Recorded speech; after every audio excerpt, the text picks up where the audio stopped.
Well, I'm joined now by George Wright. He's a disability rights campaigner whose concerns about the expansion of ULEZ. George Baker, thank you very much for joining us. I just want to understand, are you actually against ULEZ in principle? No, I'm not against.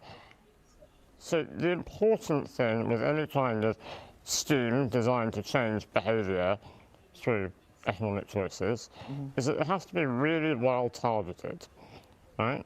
This ultra-low economic scheme, so the ultra-low emission zone will have unintended side effects for a huge number of people, in particular disabled people, people who are in poverty. What are those unintended side effects? So it's the extra charge they'll have to pay every day. It will change their behaviour. It will change how often they leave the house. It will change where they go. It will change whether or not they can be economically productive.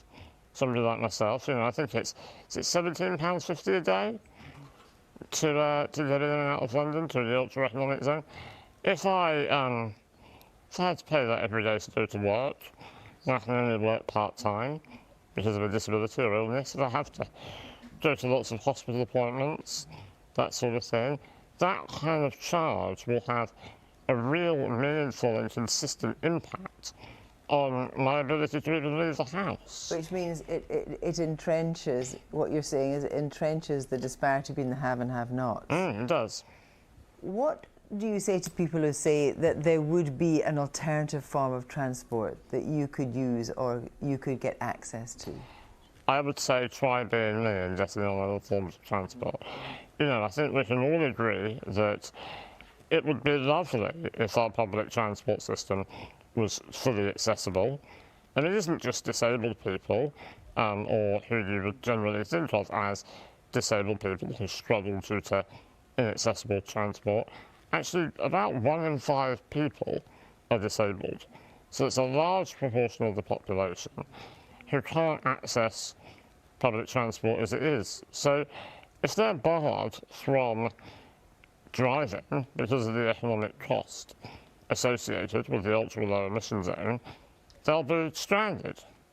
But I suppose the other thing is to say is that, of course, everybody really should be entitled to a good quality of air. And if that isn't available, if it's a choice between being able to get to work and actually increasing people's respiratory problems, well, that's Hobson's choice, isn't it? I mean, it's very difficult, isn't it? Because if you have a scheme like this that makes it more difficult for people to get to work or to leave the house, what you're going to do is make their health outcomes worse.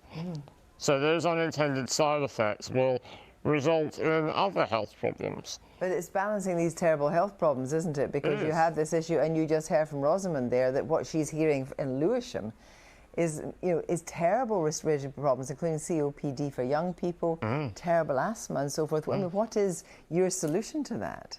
I think the truth is that it's a long-term, right, project that probably needs to be driven by central government, or at least it needs to be a coordinated response to this kind of thing.